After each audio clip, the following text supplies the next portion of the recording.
Achei que é qualquer, não podemos direto. Mas está, em direto. Olá, cavalheiros. Boa tarde a todos aqueles que nos estão aqui a ver presencialmente e também àqueles que estão a assistir no conforto de casa. Nós estamos hoje aqui com um painel de ilustres fabricantes, que são representantes de fabricantes, que são, na boa verdade, os representantes das marcas em Portugal, são colegas, que são amigos, que são, acima de tudo, pessoas que têm uma visão muito alinhada com aquilo que também é a visão da Ambient. E hoje, por estarmos também num dia especial, aqui no Politécnico de Viseu, no Open Day do Departamento de Engenharia Eletrotécnica, decidimos trazer aqui um assunto que é, para nós, muito querido, que é algo que nós todos os dias afirmamos, transportamos como valores essenciais para o nosso mercado. Infelizmente, eu tinha um título para este webinar, não me deixaram utilizar, proibiram-me, disseram-me que eu não podia chamar a isto contra os chineses marchar, marchar. Então eu optei por não dizer que o título era contra os chineses marchar, marchar, mas era o título, se eu pudesse escolher era esse que tinha escolhido. Não me deixaram, ok, será o outro qualquer, nós depois vamos pensar qual é que será. Fica...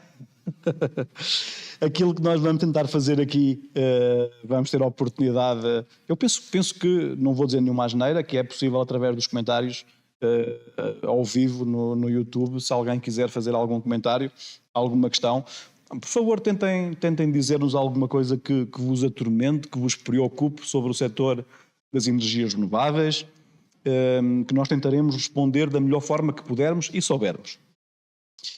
Passando às apresentações, temos aqui ao meu lado esquerdo o Filipe, responsável pela Wincredible, uma startup portuguesa, baseados na Damaia, orgulhosamente.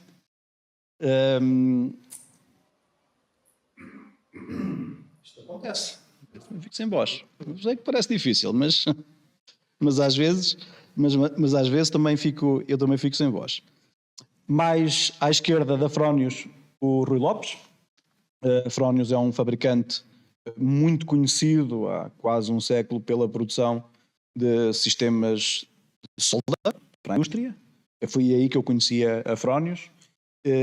Não há 100 anos, há umas décadas menos, afirmou-se como um dos grandes construtores de soluções na área dos inversores e hoje é um parceiro para nós muitíssimo importante, no qual muito acreditamos. Mais à esquerda ainda temos o Pier, responsável pela Meyer Burger em Portugal, marca suíça, fabrico na Alemanha e mais recentemente nos Estados Unidos. E mais à esquerda ainda, a FAM, o Ricardo Batista, Country Manager de um projeto pioneiro na Europa, com perdão para os demais colegas, mas daqueles que eu acho que mais tarde demorou a chegar à Europa. Só peca mesmo por tardio, que é a produção de baterias, onde a célula é europeia, fabricada aqui por terras europeias. E não temos aqui ninguém que não tenha de lidar no dia a dia com os constrangimentos de vivermos num setor onde está completamente tomado por fabricantes que não estão necessariamente na mesma latitude e longitude. Estão uns graus mais à direita. Daí eu lançava aqui uma pergunta para todos para iniciar as hostilidades, que é uma pergunta simples, de fácil resposta de certeza. Há um sistema energético português seguro, sabendo que a maioria dos inversores ligados à rede são de origem chinesa? Que impacto tem isto em termos de soberania, cibersegurança e controlo tecnológico? É uma pergunta fácil, se quiserem eu volto a colocá-la. Vejam à vontade. Quem quer começar a partir pedra?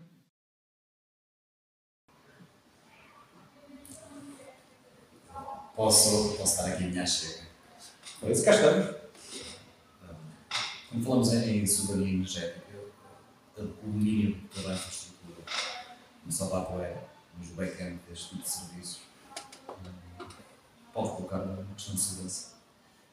E sabendo colocando os piores cenários, nós vemos em conflitos atuais em que componentes elétrica, a rede elétrica, os sistemas de produção de energia estão a ser alvos não só de ataques diretos, mas também de ataques informados. Portanto, quando temos os nossos equipamentos portas abertas a comunicar com servidores do outro lado do mundo, poderá ser uma vulnerabilidade.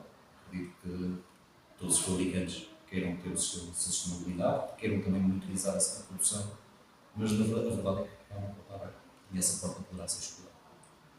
Se isso terá grandes impactos no futuro, só o tempo dirá, mas acredito que estamos numa posição para, pelo menos, criar os mecanismos de proteção que nos levem a esta soberania e domínio dos equipamentos, não só físicos, mas também de todas as veias comunicativas, os canais de comunicação, de controle destes equipamentos. Bem, no que toca a Framos, um fabricante europeu, além dos componentes serem europeus, a nossa gestão e monitorização também está centrada no nuvem europeu. Privilegia desde a Gênese uma proteção de dados, não só dos seus clientes, mas dos seus distribuidores, aliás, até dos meios de comunicação. Nós padecemos em marketing, não estamos tão longe, porque o cliente final não aceita a política de proteção de dados, por vezes porque não viu o e-mail ou assim, e daí não recebe a nossa newsletter.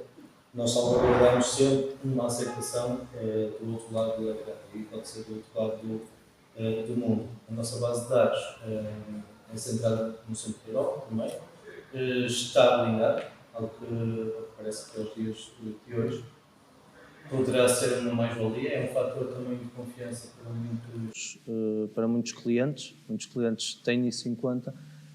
Tivemos já algumas obras ganhas exatamente por causa desse critério. Essa vulnerabilidade é um facto, ela existe. Já há casos práticos em que houve invasões cibernéticas a partir de equipamentos conectados na mesma rede, e daí a postura da Fronius face a este tema, que não é no presente, quer dizer, é importante no presente, mas no futuro acho que vai ser mais a miúdo estes casos de ataque, e põe em causa, não põe em causa uma casa, pode pôr em causa o funcionamento de um hospital, pode pôr em causa o funcionamento de uma rede elétrica, pode causar um apagão, como recentemente existiu um aqui na Austrália, que foi dificílimo de retornar. Não se sabe ainda, creio eu, não se sabe ainda a razão, mas desconfia-se. A postura da Framos, eu acho que salvaguarda os dados dos nossos clientes. Temos uma postura muito digna nesse campo. Não tenho nada mais a acrescentar. Eu queria logo responder à primeira parte da pergunta. Não. Sistema portuguesa nem europeia é seguro, exatamente por causa das coisas que os meus colegas disseram aqui. É muito fácil hoje em dia, um update de firmware, um toque, e milhões de painéis fotovoltaicos saem da rede. Eu não sei se isso é uma boa estratégia para um país, para continente europeu de indústria, ter uns pés de barro na infraestrutura energética. Isso não é só na fotovoltaica, isso também está a começar nas eólicas, nas barragens eu não sei, mas nas eólicas também está a começar, porque lá começa também esta história de grandes parques, 100% produto não europeu, com ligação a dados e servidores que não controlamos. Se alguém fora do nosso alcance é capaz de desligar em segundos, eu acho que isso não é bom para a nossa infraestrutura, nem para a nossa democracia. A resposta é simples. não a nível português, nem a nível europeu. Nós temos que entender que, quando estamos a falar desse tal país que está do outro lado do mundo, a uns graus acima e uns graus à direita, ou à esquerda, depende do ponto de vista, não vivem sob o mesmo regime democrático. Quando o Rui falou em RGPD, isso é tudo coisas que fazem sentido no contexto europeu, que não tem paralelo do outro lado do mundo. Portanto, não existem RGPDs na China, não são respeitados, mas não é só por aí. Não é uma questão de eles terem acesso aos nossos dados, é mais como o Pedro estava a dizer, e nós estamos aqui a lidar com um regime que não é democrático e que tem os seus problemas, geoestratégicos, que são aviltados a cada 2 semanas, não é? Com exercícios militares onde não deviam fazê-los e por aí fora. E neste momento a Europa, que costuma ser muito condescendente com essas coisas e ao mesmo tempo muito conciliadora com essas coisas, neste momento não tem nada a dizer sobre uma eventual invasão de Taiwan ou sobre um eventual conflito com outros países ali à volta, porque de facto a Europa está nas mãos desse país. Portanto, esse país, numa negociação, não é? Tem todas as cartas, como dizia o outro. Vocês contribuíram para aumentar aqui uma quantidade de medos que eu, de alguma forma, já tinha e já faço sentir, e faço algumas reflexões sobre isto. Mas vocês tiveram a capacidade de levar aqui um bocadinho a bitola, não é? Vocês estão a falar de coisas verdadeiramente preocupantes, que põem em causa a nossa forma de estar e a nossa forma de ser, porque um apagão, um desastre, uma ordem atmosférica, qualquer evento atmosférico, é um fenómeno que nós estamos habituados a tratar, temos mecanismos de resposta.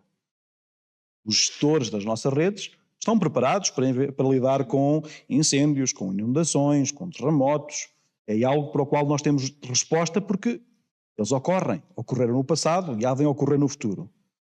Mas para lidar com problemas provocados por entidades externas diretamente, é algo que nós não vivemos ainda. Tivemos, se calhar, uma imagem próxima do que é depender de um Estado em termos energéticos, com a questão do recente conflito entre a Rússia e a Ucrânia, sobretudo com foco na Europa Central, que teve que colocar o pé no travão no seu modelo energético e substituir as fontes de energia que eram o motor da economia, e de repente viu-se privado, centro da Europa, quase todos os países, felizmente Portugal e Espanha são uma realidade, são aqui uma pequena ilha,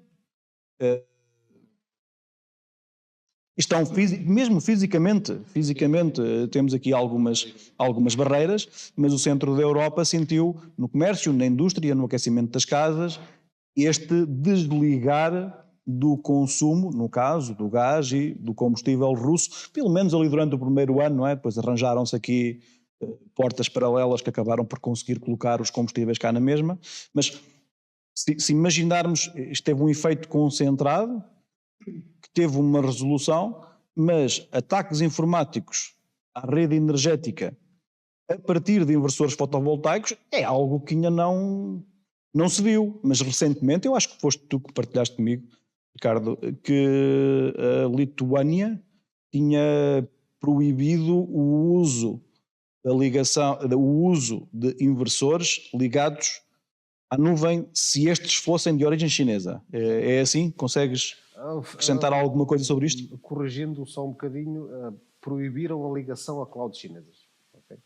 Portanto, a ideia da Lituânia, que está subjacente a isto, é que é um risco enorme, energético, estarmos a lidar com um país que não é democrático e dar-lhe o poder de por simplesmente desligar. Aqui não estamos a falar de um ataque informático, estamos a falar de uma simples instrução em que dentro da China isto é perfeitamente legal. O Estado pode chegar junto a uma empresa chinesa que fabrica inversores e diz: meus amigos, aqueles inversores estão naquele país, façam o shutdown imediatamente.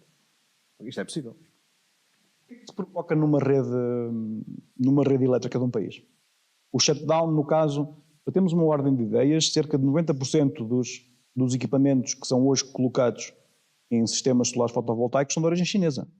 Não é um número pequeno. O market share está distribuído dessa forma, 90%. Sim, é simples. Nós neste momento temos orgulhosamente anunciados 71% ou qualquer coisa de energia renovável no sistema, não é? O que é bom. O que é bom. Temos cerca de 7 GB de potência instalada em fotovoltaica em Portugal. Agora falando só de Portugal. Portanto, é desligar 7 GB de um momento para o outro. Não é? 7 GB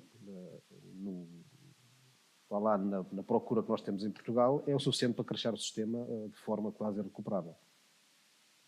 No fundo, nós acabamos aqui por ter felizmente, temos essa fonte de produção, mas temos sempre backup. Temos sempre backup, podemos sempre comprar energia ao nosso vizinho. É possível, sim. Que tem essa tendência também. Mas este efeito não alastra para a Espanha? Um cresce no sistema energético português ou um cresce no sistema energético espanhol não equivale automaticamente a um cresce deste lado? Mais ou menos. A interligação é considerável, mas não é assim tão forte que um faça crescer o outro. Tem impacto. Mas o problema não é esse. O problema é que em Espanha a realidade é a mesma. Há a mesma dependência, no entanto, há fontes de energia que podem ser reativadas para comatar esse shutdown. Ou seja, não há aqui uma questão. É problemático, não é uma questão de vida ou morte. Acho que há backups, os nossos serviços essenciais, principalmente os hospitais, estão munidos de backups que conseguem garantir o correto funcionamento para não pôr em causa a vida, mas realmente é um grande problema. Sim. A dependência é muito grande. A Alemanha sentiu, estavas a falar, quando houve o encerramento do Nord Stream 2, não sabiam reagir porque não seriam... foi uma questão geopolítica, como é óbvio, mas nem sequer se equacionava essa possibilidade. E quando aconteceu, não estava planeado, não havia plano B. Com isto, Portugal não sofreu, como é óbvio, sofreu a nível das tarifas. Ou seja, não havia, as centrais de ciclo combinado estão habituadas a comprar o gás a 15 ou 20 euros o mega, começaram a comprá-lo a 60 ou 70 e isso refletiu-se em todos nós, refletiu-se no consumidor residencial, no consumidor industrial, que se viu forçado a fechar contratos de longa maturidade, porque só assim é que conseguiam garantir um preço que permitisse que o mercado funcionasse, as empresas funcionassem. Houve uma imposição quase em algumas empresas. Vamos supor aqui uma empresa de fabrico de moldes, em que 70% dos gastos mensais é a energia. Habituados a comprar energia a 60 euros, viram-se forçados a fechar um contrato a 10 anos para manter um preço de 85 ou 90, mesmo assim assumindo um prejuízo. Caso não o fizessem, a comercializadora rescindia porque não tinha capacidade de manter o preço que tinha pré-acordado para 2 anos ou 3 anos. Também criou aqui uma nova realidade na comercialização, que a maturidade dos contratos, 5, 7, 10 anos, que permitiu uma gestão, a EDP, a Iberdrola, a Endesa, os colossos, permitiu que tivessem também mais capacidade de gestão na compra ao mercado ibérico, no mercado spot. Só uma pergunta para ti, que mais focada no teu métier.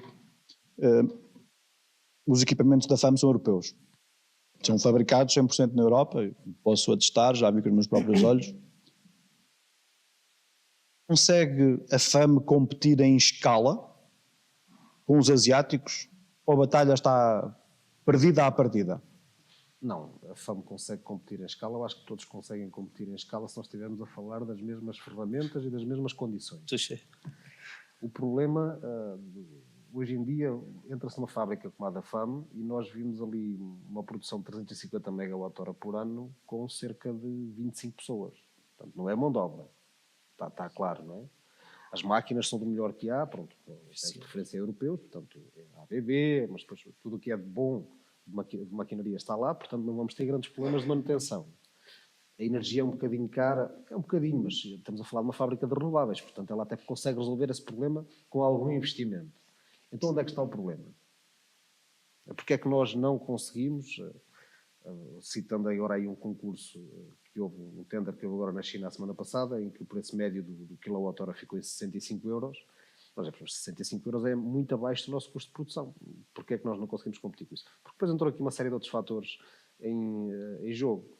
Subsidiação estatal, cumprimento de normas ambientais, que nós na Europa somos muito zelosos por isso, e devemos ser, mas que depois já não somos tão criteriosos quando o material atravessa Deixamos de ser competitivos. Quando, Exatamente. para Nós preencher esses deixamos de ser requisitos. competitivos porque cumprimento da legislação laboral, que mesmo 125 pessoas, mesmo assim ainda é preciso cumprir essa legislação laboral da forma como nós a temos desenhada na Europa.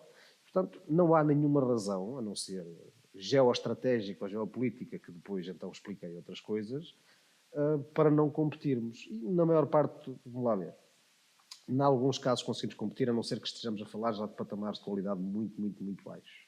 E aí não conseguimos competir, mas por uma opção nossa, nós não queremos ir para esses patamares de qualidade, queremos estar num patamar de qualidade elevado.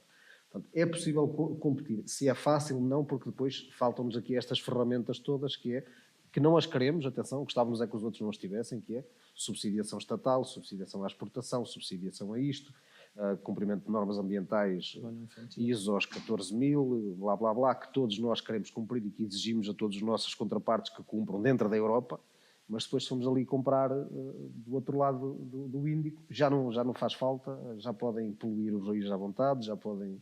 E é isto que, há bocado estávamos a falar sobre isto, é isto que eu acho que é uma das coisas que corre mal. É uma das coisas que corre Desleal. mal. Que Desmedida e desleal. nós não somos exigentes com aquilo que entra cá dentro. Okay? Estás a dizer, do outro lado, é que se tivéssemos que competir com acesso às mesmas armas, do ponto de vista tecnológico, temos condições para fazer equivaler os blocos. Nós, do ponto de vista tecnológico, seja a Europa, seja os Estados Unidos, nós nunca estivemos mal. Ao contrário do que agora se vulgarizou dizer, parece que a Europa parece que de repente ficou na cauda do mundo, né? E agora somos aqui o novo terceiro mundo. Não é verdade, não é verdade. A grande parte da ciência ainda é desenvolvida na Europa. Okay? A grande parte da inovação ainda é desenvolvida na Europa. Depois temos um problema de sistema de startups. Okay? Não apoiamos as startups como devíamos apoiar, mas não apoiamos o próprio enquadramento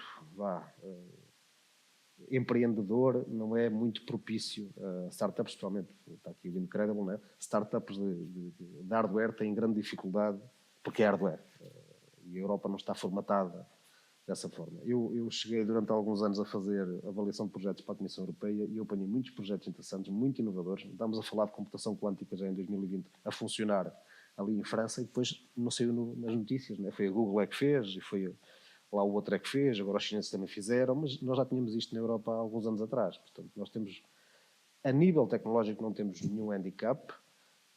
A FAM nasce de uma aposta da Comissão Europeia, ou melhor, a FAM nasce como empresa já há 50 anos, mas um projeto de lítio com uma aposta da Comissão Europeia e que eu acho que fazem falta mais apostas deste tipo, onde de facto aqui é preciso suprir o problema da falta de investimento privado.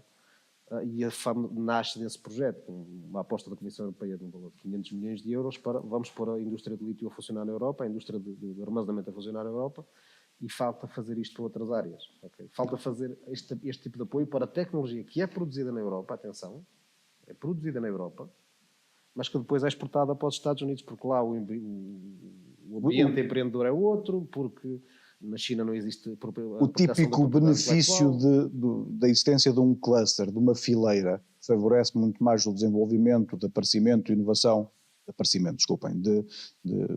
a inovação aparece com mais facilidade onde existe concentração, onde existe um cluster, onde existe uma fileira, e claramente na Ásia, sobretudo com foco na China, existe a fileira do armazenamento, as baterias, elas como...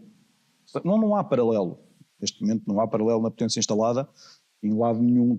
Todas as outras geografias do mundo somadas não se comparam sequer nos primeiros, não chegam aos 10% daquilo que se faz na China.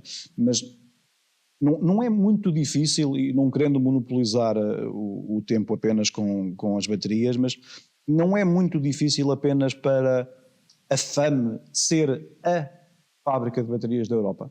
Não deveríamos estar aqui a assistir a processos industriais de alguma forma replicassem o caminho que a FAM fez. Não deveria ser este um desígnio europeu quase? Nós gostaríamos de não ser a única fábrica de LFP da Europa.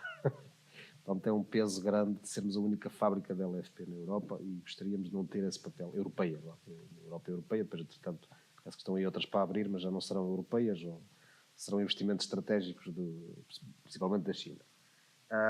Mas isso é uma coisa que nós não conseguimos. Inclusive em Portugal, ensinos, não é? Ensinos a CALB. Nós, e em Espanha, a CATL e por aí fora. E a BYD também já está para aí abrir qualquer coisa. Vou ver se é a Itália ou a Roménia.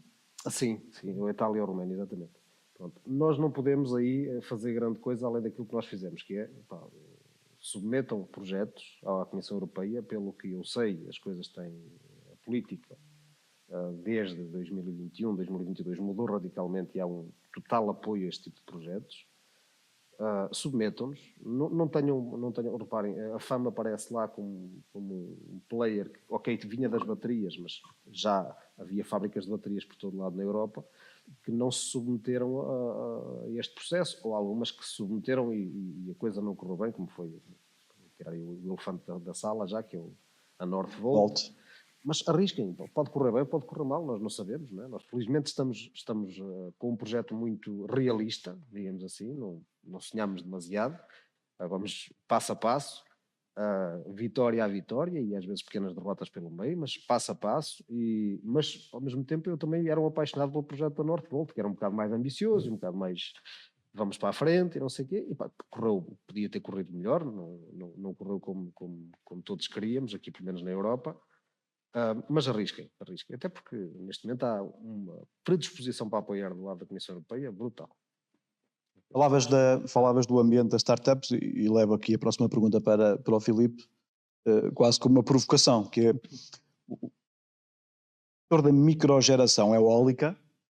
Não estou a falar das eólicas clássicas que nós todos nos habituámos a ver no horizonte das nossas serras, mas no setor da microgeração eólica, ele no início deste século parecia bastante promissor. Havia muitos fabricantes, ainda há muitos fabricantes, mais uma vez com foco na China. O que é que travou o crescimento? Sobretudo aqui com foco em Portugal e Espanha. Porque é que não foi uma tecnologia que se democratizou? O que é que correu menos bem? E vocês, tendo avaliado o que correu menos bem, disseram: somos nós. Sem dúvida que é um desafio olhando para o historial. A nossa primeira relação foi que nesta última década houve uma ultrapassagem na curva de aprendizagem do solar, em que numa vertente de concorrência direta inviabilizou grande parte destes projetos de pequena geração, de microgeração.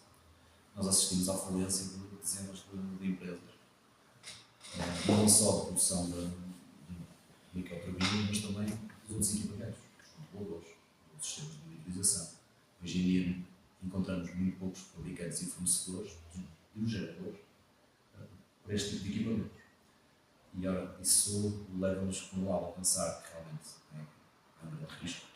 Mas olhando para o mercado, não identificamos um potencial marca, um fornecedor que domine e que tenha capacidade para ocupar o mercado.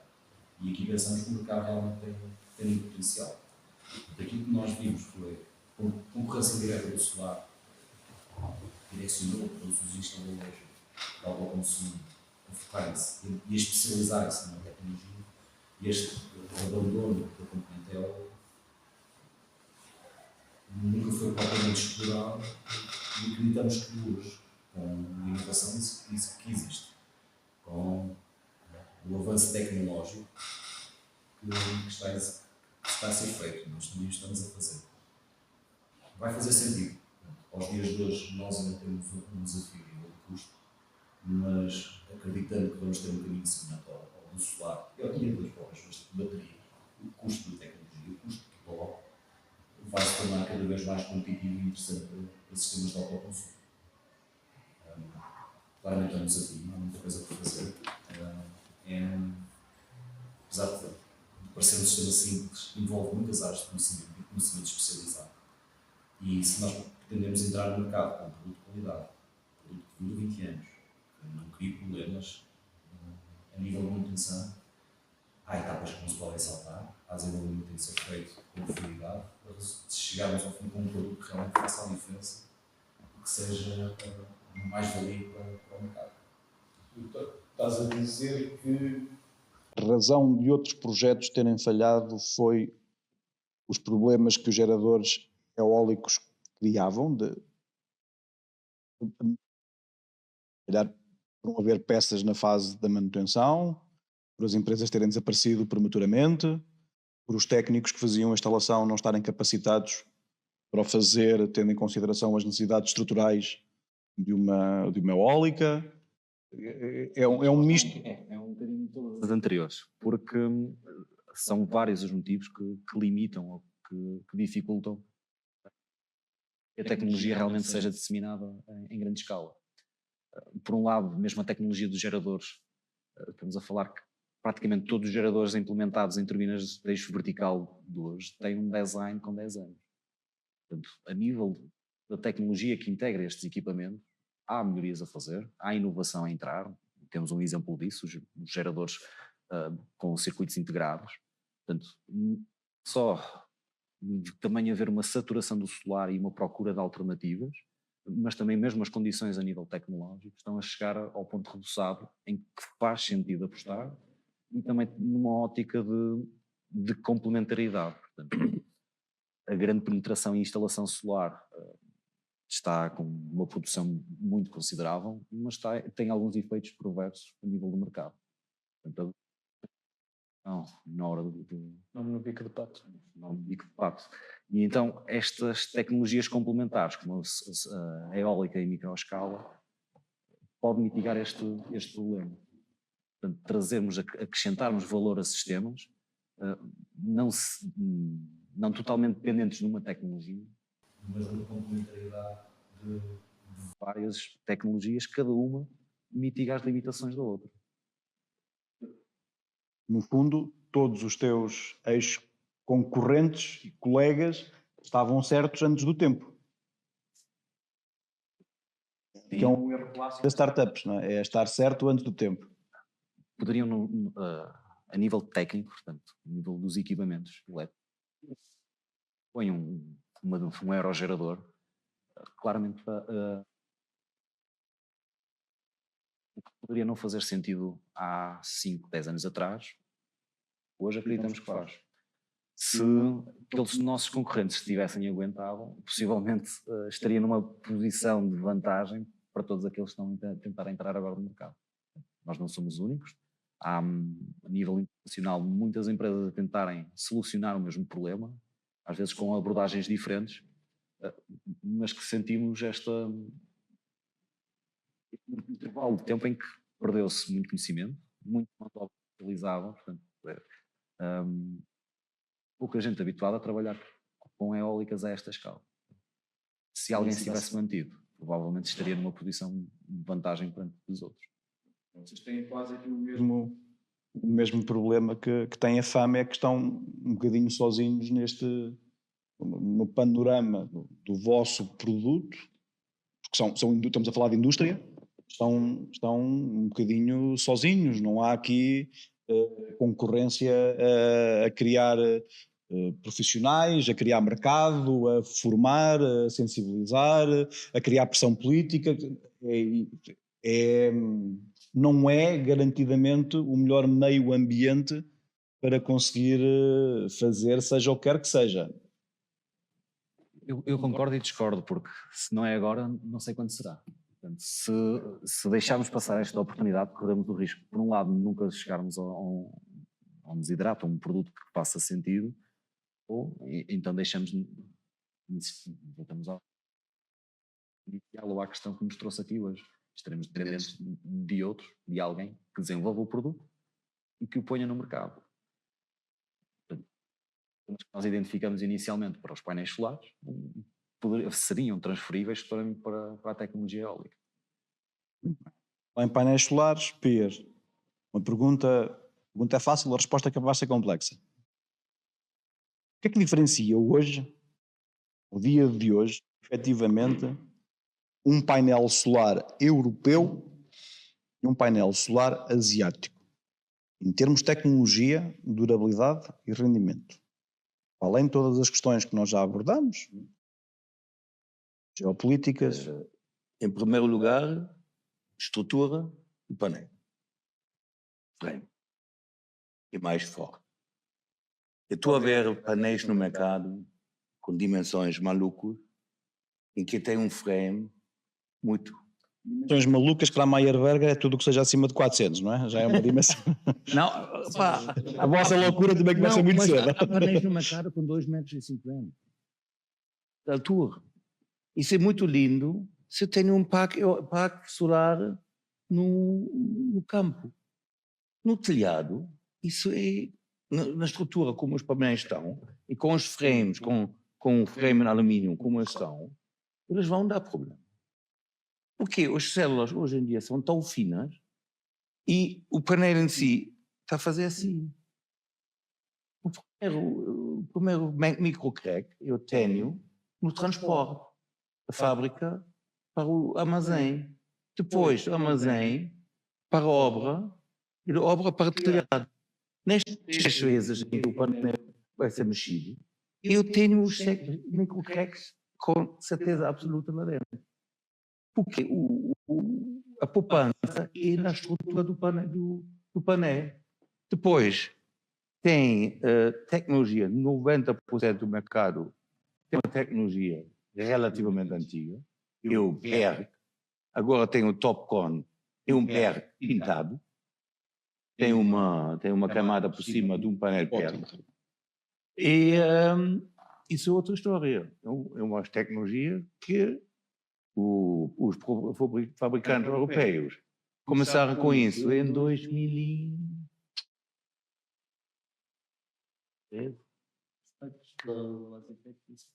Não, os primeiros PERC que lançaram no mercado foi a SolarWorld, isso foi em 2000. Até 14. Não sei, nós fizemos a primeira instalação cá em Portugal, eu acho em 2016. Foi um carport em Lisboa. Em Portugal. Quer dizer, eles já estão a trabalhar neste momento com uma tecnologia que já tem 10 anos. Está um pouco maiorado, tudo bem. E depois a maneira da produção. Estão a produzido com os resíduos, mas estava já a falar agora de tecnologia e de durabilidade. Nós, por exemplo, temos uma tecnologia, chama-se heterojunction, também não é novo, mas é a segunda geração. Uma tecnologia em que eu tenho o clássico, o monocristalino, com uma camada de amorfo por cima. Quer dizer, eu tenho 2 tecnologias num painel só. Isso permite-me apanhar mais espectro de sol, quer dizer, eu começo a produzir mais cedo e acabo de produzir mais tarde durante o dia. Além disso, baixo o meu coeficiente de temperatura. O que me permite, principalmente em países como Portugal, com calor entre maio e outubro, que a minha queda por temperatura é menor.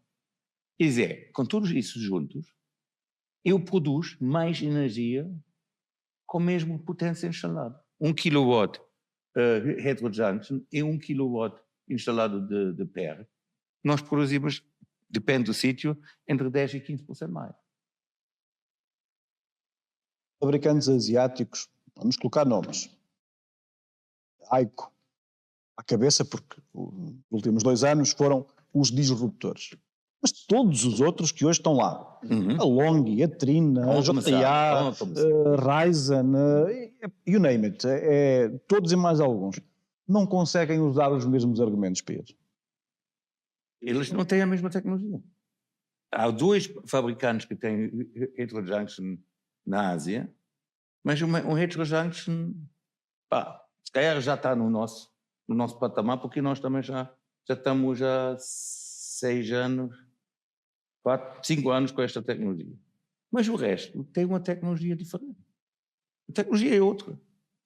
E pronto, conseguem de produzir isso com custos menores, depois tem os apoios, estas coisas todas, e matam-nos por preço. Mas em termos de durabilidade, por causa do frame, por causa do vidro, esqueci-me, o nosso backsheet são 3 layers. O backsheet de toda a concorrência é uma layer. Né? Quer dizer, a proteção da célula com o nosso backsheet, mais a tecnologia de duas tecnologias dentro desta célula, mais uma nova maneira de ligação às células sem soldar, e o Smart Wire, permite que o nosso painel tenha uma durabilidade porque sofreu menos na produção e vai sofrer menos na operação. Quer dizer, eu consigo dar 30 anos de garantia à vontade e sei que este painel se calhar vai aumentar, vai funcionar por 40 anos. Duas perguntas que não estão no guião para te fazer, que decorreram daquilo que tu estavas a dizer. Primeira, grande parte dos fabricantes asiáticos hoje anunciam eficiências próxima dos 24% e alguns 24% efetivo. Porque é que a Meyer Burger não o faz? Se a tecnologia da Meyer Burger é superior ao dos painéis asiáticos. Porque a eficiência é medido de potência por metro quadrado. Não é de produção em kWh por kW. E isso é a diferença.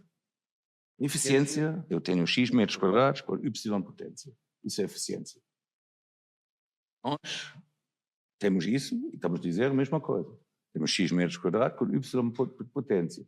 Por isso temos uma eficiência de 21%, 22%, mais a nossa produção de kWh por ano, por todas as razões que eu já estava a dizer, e mais, produzimos mais kWh Área. por kilowatt instalado. Ok. Que me leva precisamente à segunda pergunta, que é, e os clientes, e eu sou um tomador dessas dores, e muitas vezes eu estou a fazer pergunta, mas obviamente já falámos centenas de vezes sobre isto, mas muitos dos nossos clientes na fase de negociação dizem-nos: ó João, eu percebo isso tudo e valido tudo aquilo que me está a dizer e gostava imenso de comprar a Meyer Burger. Mas vem um mas. E o mas é sempre igual matematicamente a um não porque, não é? Mas igual a não porque. E o não porque é, vamos, eu instalo aqui mais 2 ou 3 painéis asiáticos e tudo aquilo que me está a dizer do ponto de vista de eficiência desaparece. E em durabilidade, possivelmente daqui a 10 ou 15 anos isto é uma questão que não se coloca. E ainda que se colocar, eu consigo substituí-los porque o custo é baixo. E estes dois caminhos, como é que se anulam, Pierre? Estamos a falar de duas coisas diferentes. Primeiro, estavas a perguntar de situações técnicas e energéticas, misturado agora com a parte financeira. Quer dizer, se vamos comparar as partes... Comercial. Exatamente. Nós começamos sempre por fazer odes à maravilha tecnológica e acabamos sempre reféns da última página onde está o preço, não é? E lá voltamos para a conversa que já tivemos, que os preços que estão praticados dos nossos amigos do Oriente não são preços reais de uma economia de mercado, como nós estamos baseados em regras ambientais, regras sociais, regras do mercado, regras económicas. Eu não posso vender na Europa, num mercado normal, não posso vender embaixo da minha custo de produção. Isso é proibido. E dumping. E isso é constantemente feito. E ninguém faz nada. E agora estamos a comparar coisas não comparáveis. Eu tenho de falar de uma tecnologia e depois falo de outra tecnologia, depois junto isso com a economia, mas não é uma economia igual. Na tecnologia, eles não podem fugir. Não podem fugir de quilowatt-hora, nem de produção por metro quadrado, produção por quilowatt-hora. Isso é uma coisa que é todo mundo igual. O preço é uma coisa que tem vários componentes. E lá a gente não consegue ganhar porque jogamos em campos diferentes, em campeonatos diferentes. As boas notícias é que já não estão assim tão longe. Eu lembro-me de preços em que a diferença era pornográfica. A diferença entre um produto de um qualquer destes fabricantes que eu referi e a Meyer Burger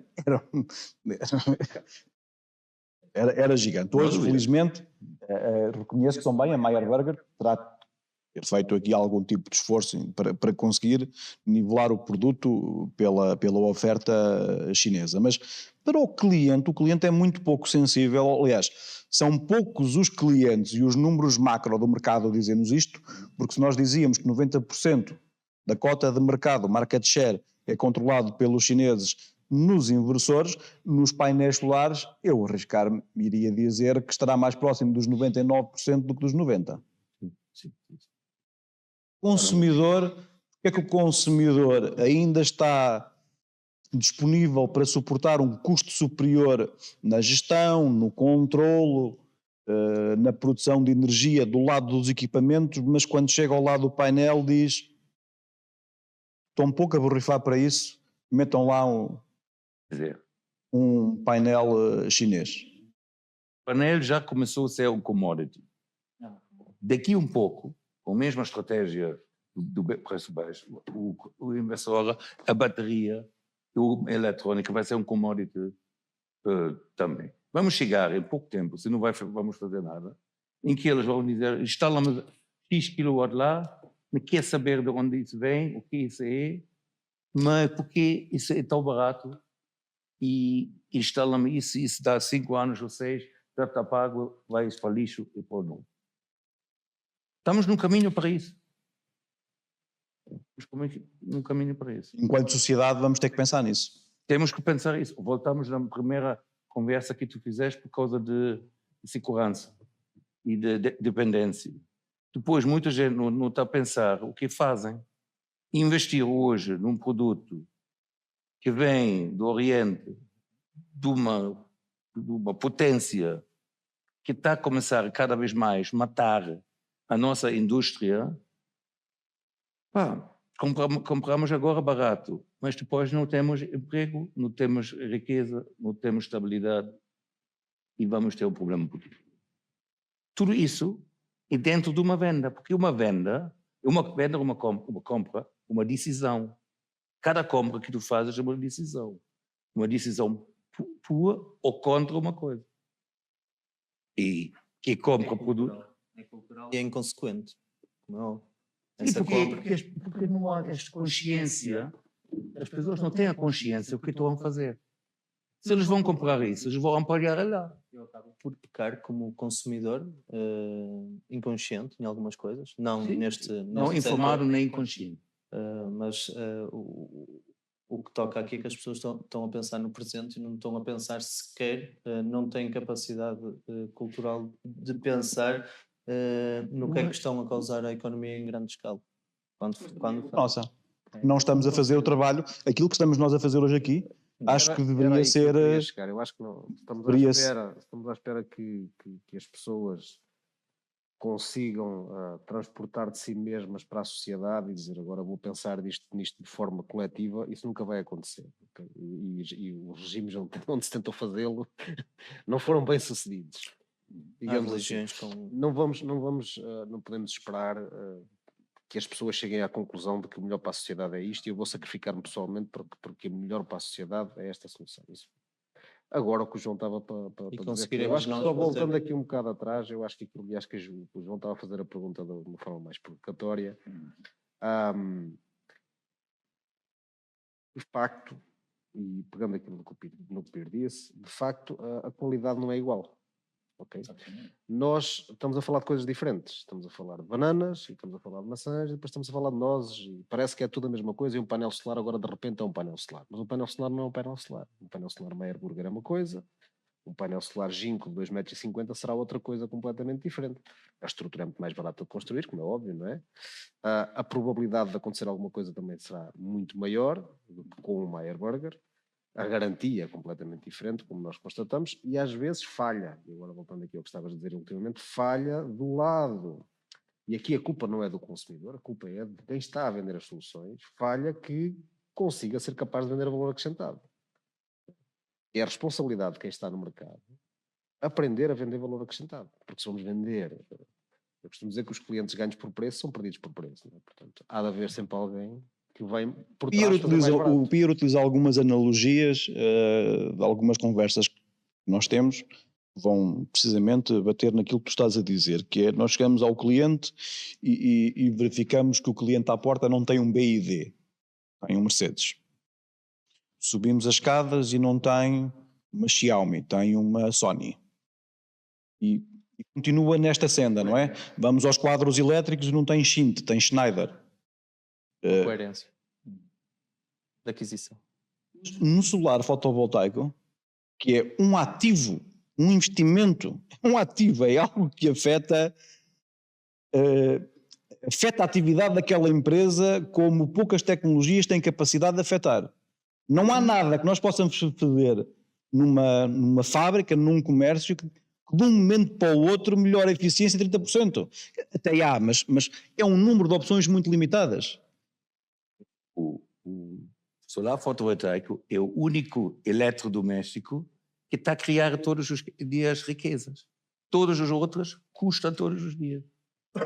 E no único que dá uma riqueza, ele quer saber o que está lá instalado. Agora aqui uma pergunta que vou ter que fazer duas, porque há uma que é muito violenta, Rui, e então vou ter que fazer duas, que é uma sandes, é uma má e outra boa, e no meio não é coisa nenhuma, que é a primeira, esta não é a má.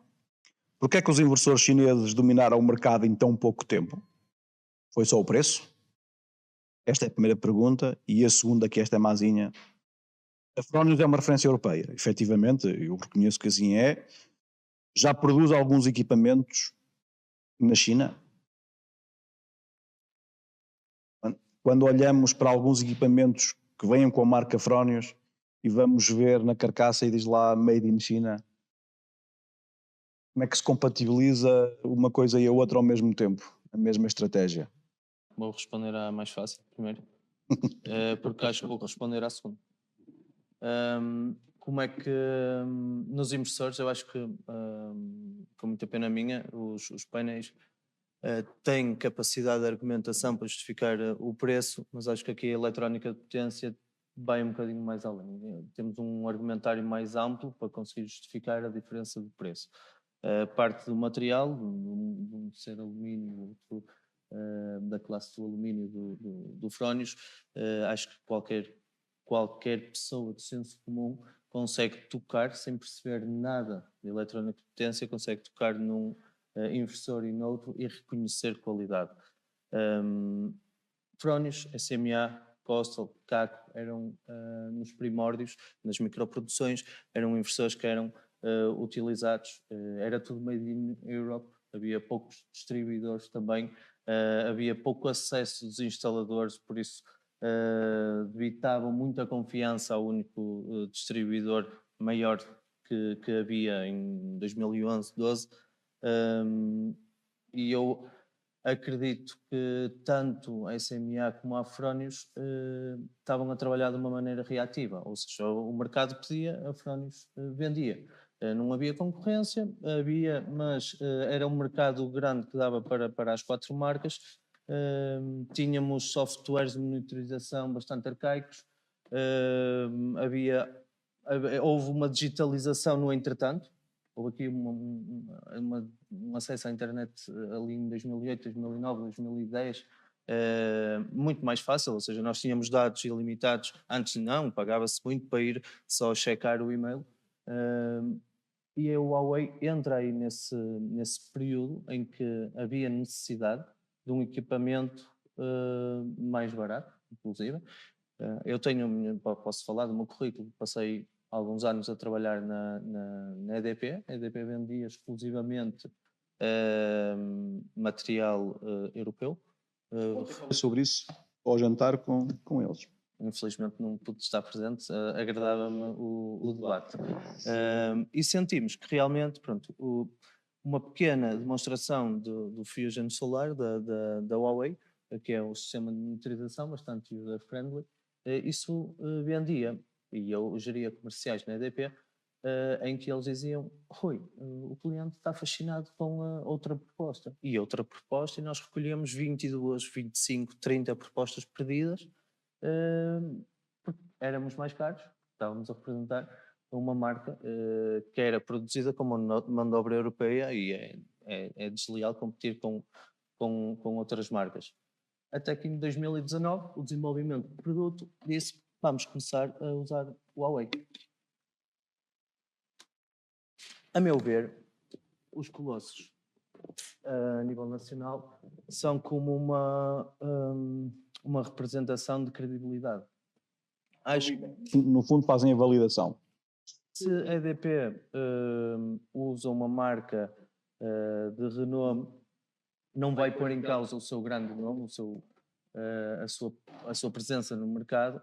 Começou a instalar o Huawei e os vizinhos, esta publicidade foi avançando boca a boca, a dizer, se a EDP instala o Huawei, se os outros players instalam o Huawei, porque é que vamos instalar também um produto mais caro, que não é tão contemporâneo, que não tem tantas features, não tem um sistema de monitorização tão contemporâneo,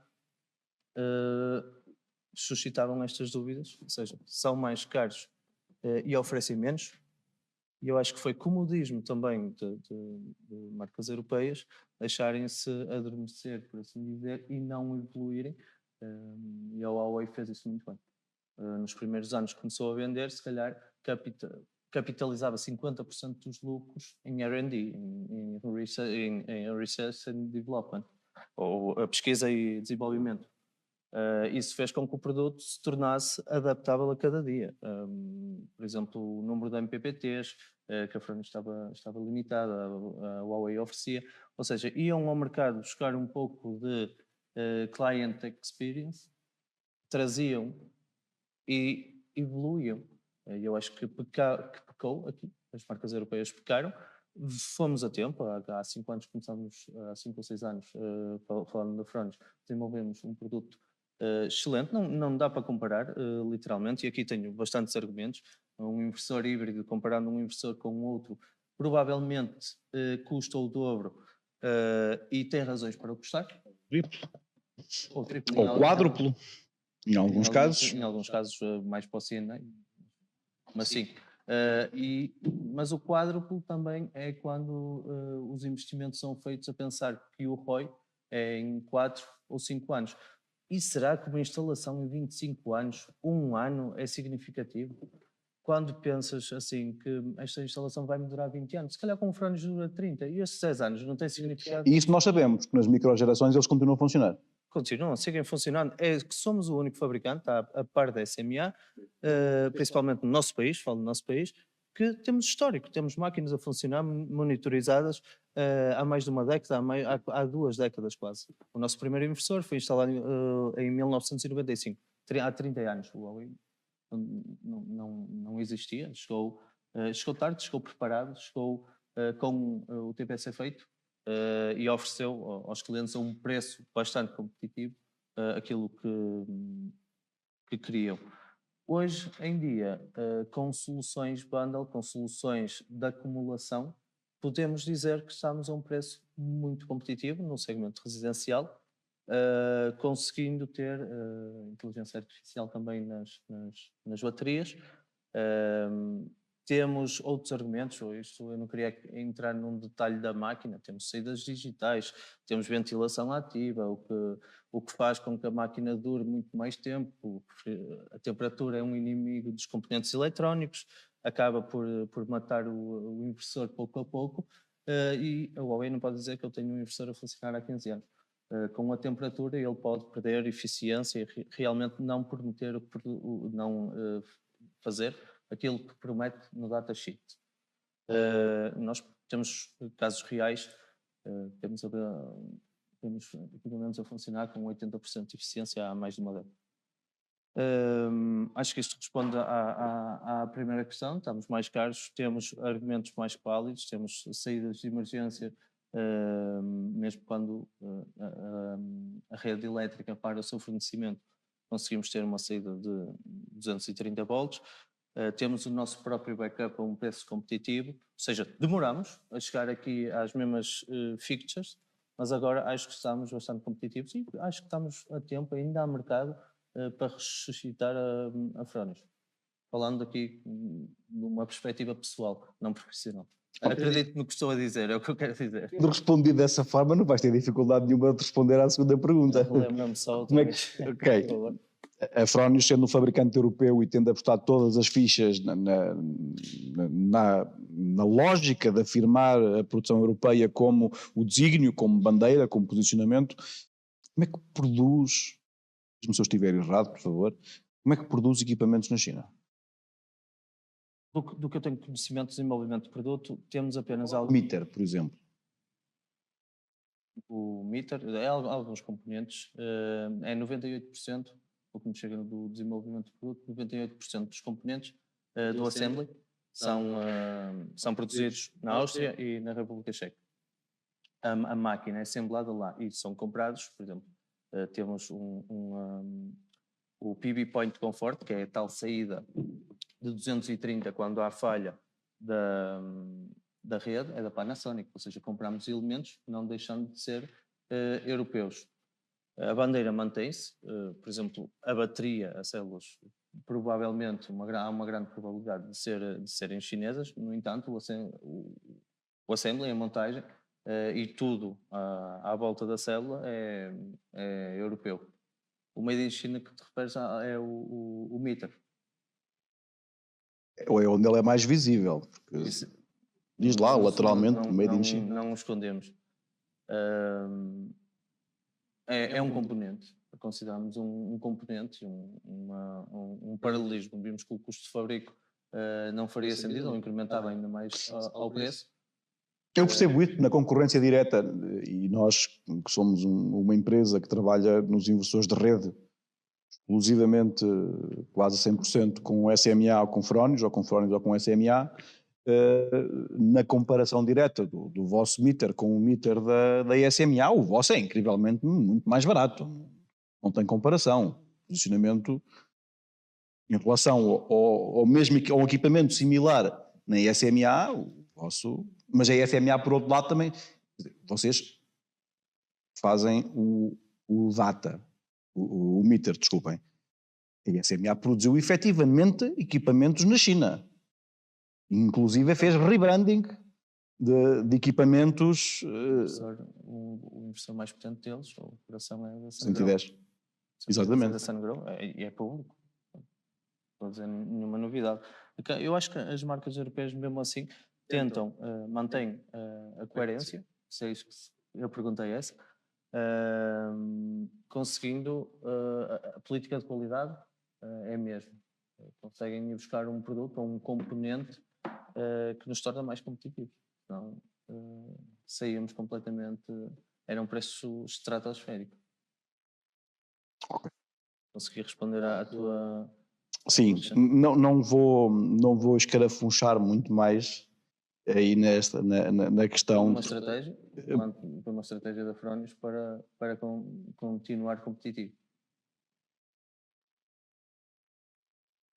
Filipe, no caso dos vossos produtos, das vossas turbinas, vocês têm tecnologia própria, que foi pensada, desenvolvida, produzida na Wincredible. Qual é que é a principal vantagem do ponto de vista tecnológico, de solução, em relação àquilo que já existe? Onde é que vocês são disruptivos?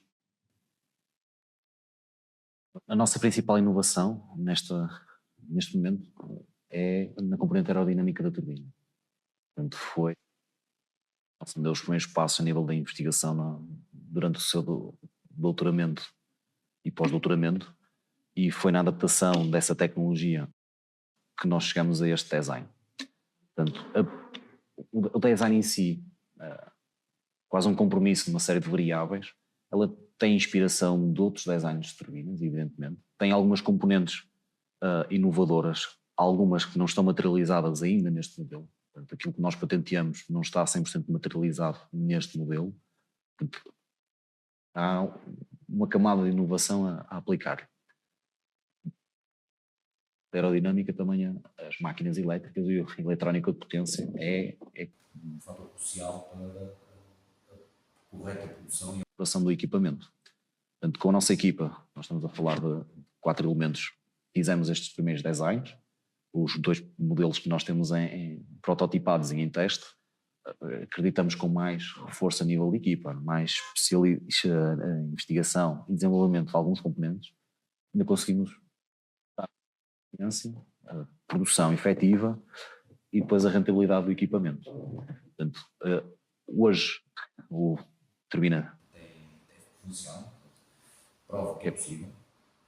Ao mesmo tempo há um desafio de, por um lado, aumentar a sua eficiência e produção e, por outro lado, a redução de custos. Quando falamos em inovação, temos a certeza, seja ao nível de geradores, seja ao nível de eletrónica de potência, seja ao nível da comunicação, há tecnologia que não está no mercado. ainda está a sair dos bancos de escola, ainda estão a sair das teses. Temos o exemplo de gerador que referi, mas vamos ter algoritmos de produção, vamos ter Prevenção preventiva. É um conjunto de tecnologias orquestradas para conseguir atingir este fim. Se nós optamos por começar por aquilo que nos diferenciava, o design. Portanto, o que é que nós vemos diferenciador e que também vai de encontro às necessidades e às preocupações das pessoas. Por um lado, ser eficiente, claramente. Então, aquilo que sai da turbina é um dos principais fatores de preocupação, seguida do ruído. Portanto, e aqui, do ruído. Portanto, a principal preocupação após a produção das pessoas é o ruído. Se a instalar em casa, vai-me incomodar à noite. Deixar dormir, vai pôr o cão a ladrar, ou vai matar um passarinho. Portanto, uma série de preocupações em que no mercado hoje nós não temos uma solução que dê resposta a todas elas. Para além do ruído, a produção de vibrações. Se instala diretamente na estrutura, numa casa, numa habitação, a produção de vibrações pode ser algo desprezado à primeira vista, mas que podem incomodar. Portanto, há aqui vibrações, ressonâncias que podem ser produzidas pelas turbinas durante a operação, que podem incomodar também quem habita nesse local. Design, uma das grandes vantagens é de ser silenciosa. Ela, a nível de rotação nominal, ela produz capacidade nominal no nosso modelo mais pequeno, por exemplo, as rotações por minuto, o nosso modelo médio de 160 rotações por minuto. E é cerca de 4 a 5 vezes menos horizontal. Portanto, esta conjugação, a mitigação dos principais problemas e a adaptabilidade a operar com ventos turbulentos, a habilidade de ser instalada em ambiente urbano e continuar é realmente diferenciador. Portanto, é aqui uma combinação, uma série de peças de um puzzle que, quando são unidas, tornam este produto mais viável. Se hoje eu estou contente com a solução, ainda não. Então, acredito que há melhorias a fazer. Também sofrem um bocadinho com o pecado de Frónios. Não posso só ser antipático para o Rui, também tem que ser para ti. Vocês também, na vossa concepção, já lá chego, está bem, ok? Na vossa concepção inicial e quando começaram a fazer alguns testes, ainda hoje, ao que sei, encontraram mais respaldo em fabricantes chineses para alguns componentes do que propriamente em fabricantes europeus. E voltando um pouco àquilo que eu referi, efetivamente, muitos fabricantes de controladores faliram. Alguns têm site e o site está morto, uma pessoa contacta e não há resposta. Portanto, tivemos que nos virar onde ela existe. Isto numa ótica de conseguir implementar aos dias de hoje. Também poderíamos tomar a decisão de querer fazermos tudo nós. Isso, realmente, a nível técnico é viável, mas iríamos demorar o tempo. O timing com o mercado iria ser muito mais difícil do que seria agora. Portanto, nós nesta fase, a nível do gerador, a nível do controlador, nós estamos também a ir ao mercado asiático, porque é aquele que tem capacidade de produção, capacidade de adaptar os seus geradores às especificações técnicas e parâmetros de operação das nossas turbinas, para que esta harmonia entre os vários componentes. Nós temos contactos e temos em testes componentes, por exemplo, um gerador fabricado na Europa. Mas até conseguimos ter a mesma capacidade de produção que os nossos fornecedores já têm, ainda vamos demorar. Esta dualidade, queremos ter produto para os dias de hoje, fomos ao mercado naquilo que não era diferenciador. Agora sim, aumentarmos o nosso espectro temporal. Estarmos a longo prazo, com as tendências que nós estamos a assistir no mercado e numa ótica também de controle de toda a estrutura, de todo o back-end, aí já faz sentido também procurar soluções alternativas. Ok. Achas? Então, não é bem para uma resposta, é mais para uma reflexão. Achas que estamos a precisar de uma etiqueta energética geopolítica? Algo que de forma muito clara distinga aquilo que é produzido da Europa daquilo que é produzido fora da Europa? Eu acho que precisamos de uma etiqueta de todos os mochilas que o produto tem. Todos? As mochilas CO2, emissões, resíduos, estándares sociais, estándares ambientais. Eu acho isso muitíssimo mais importante do que a origem. Porque se arranjamos uma etiqueta destas que diz qual é o impacto, seja social, seja ambiental, seja do clima, deste produto, já vamos ganhar muito cá na Europa. Produzimos mais limpo, produzimos mais perto, produzimos com mais respeito para a natureza, produzimos com mais respeito para os aspectos sociais. Isso é o que é preciso. Eu acho que isso é a nossa arma de defender a nossa indústria local. A China pode produzir o que quiser, mas lá para a Ásia. Por que nós vamos buscar um painel fotovoltaico, falamos sempre, renováveis, em poupança CO2, energia limpa, mas até os painéis está aqui, já queimou não sei quantos litros de nafta, nem diesel de nafta, o pior que há, e nós falamos, já somos aqui os limpos. E não está escrito em lado nenhum que é assim. A Meyer Burger também tem alguns esqueletos no armário. A Meyer Burger teve como modelo de negócio durante décadas vender máquinas de produção de células fotovoltaicas para a Ásia, não é? Foi assim. Agora também não pode atirar todas as pedras para lá de lá. A Meyer Burger há 40 anos na fotovoltaica. Há 40 anos e ninguém nos conhece. Okay. Nós fizemos as máquinas para a produção das células e dos módulos. Os primeiros 30 anos fizemos isso para a Europa, para os Estados Unidos. E depois, erro nosso brutal, vender para a Ásia. E pagamos bem mal para isso. Ainda hoje, estamos a sofrer disso.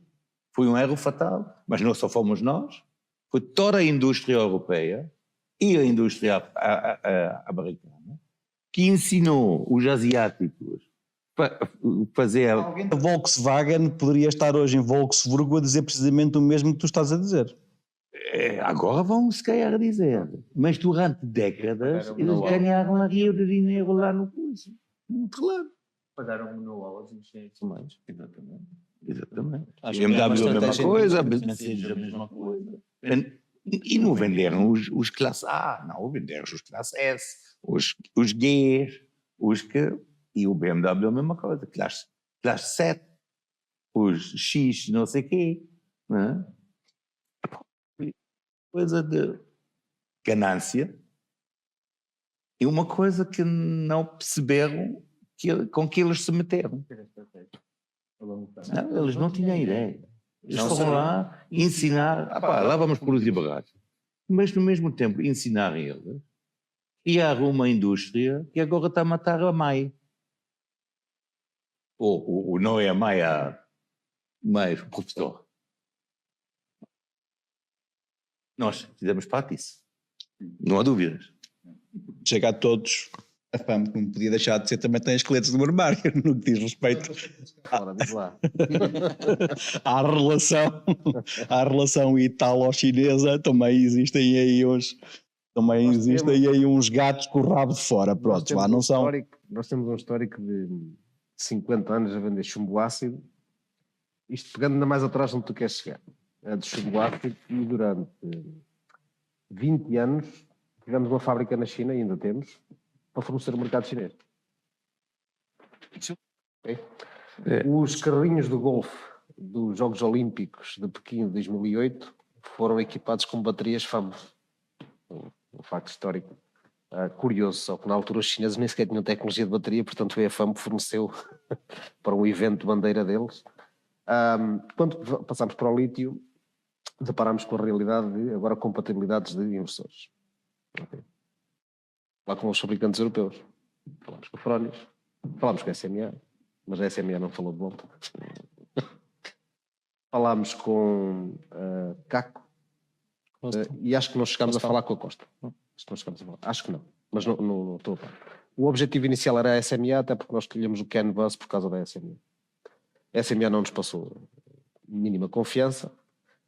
Apanhámos ali uma injetima em Espanha que nos passou alguma confiança, bastante confiança até. Aceitaram fazer um inversor para as nossas especificações e nativo já para funcionar com FAM, mas só para uma monofase. Para trifásico, ninguém falava connosco.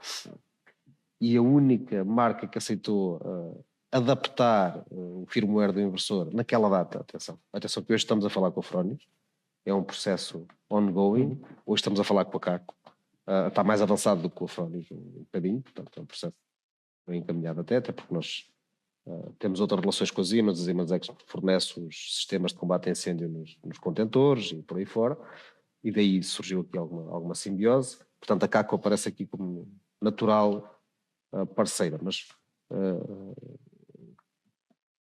tivemos uma grande dificuldade de engolir este sapo de ter que comprar um inversor chinês para conseguir lançar baterias trifásicas. Okay. Porque não havia, naquela altura, ninguém na Europa que nos fizesse compatibilização. Até hoje estamos à espera da resposta da SME. A Fronius estamos a falar com eles. Honra seja feita. Até desenvolver uma bateria da marca própria, compatibilizamos com uma gigante chinesa. Com a BYD. Foi o win-win. Acabou por ser o win-win, o bundle. Muito interessante ver-vos a lutar com esta... E vocês também têm lá pelos vossos painéis umas caixas de junção que também dizem Made in China, ok? EPC. Eu já vi. Já aconteceu isso, sim. É muito interessante colocar-vos aqui neste lugar que vos obriga a pensar que nós vimos para aqui com este espírito e com esta força toda contra os chineses marchar, mas depois, no final, não é bem assim. E essa não é uma reflexão final que eu quero deixar, ainda quero fazer aqui mais outras perguntas, mas também temos que...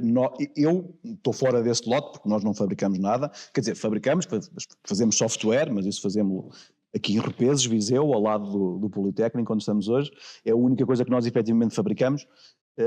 Não temos o desconforto e as vantagens que vocês têm na qualidade de fabricantes, mas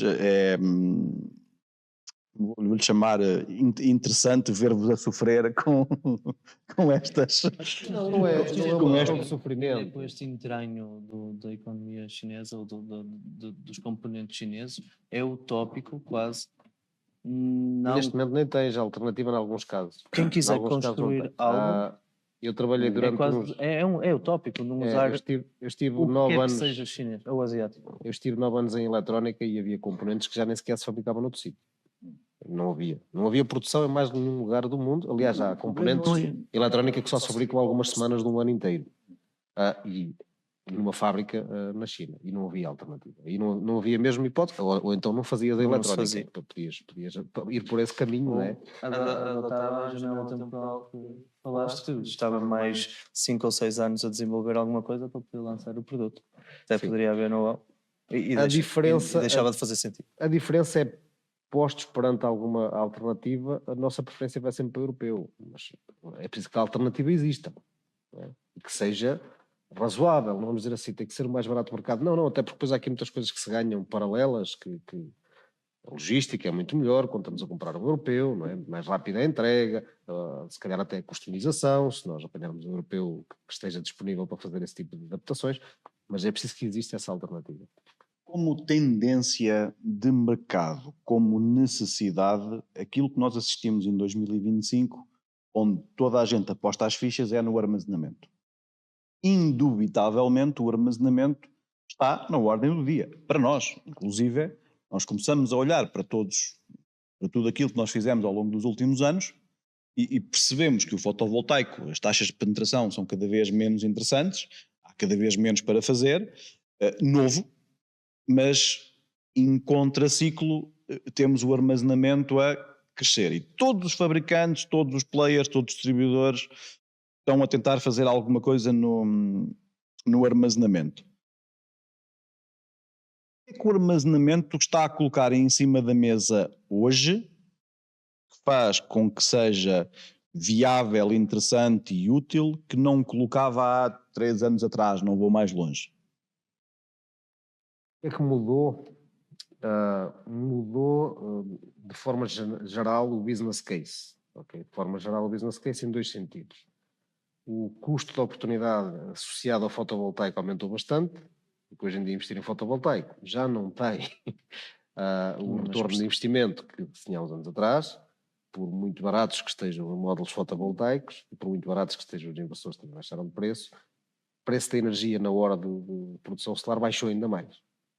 E, portanto, quem faz o investimento em fotovoltaico hoje em dia e depois vai ver que, em alternativa, poder ir ao mercado comprar energia a essa hora, ao custo zero, chega à conclusão que se calhar não fez o melhor investimento do mundo. Okay?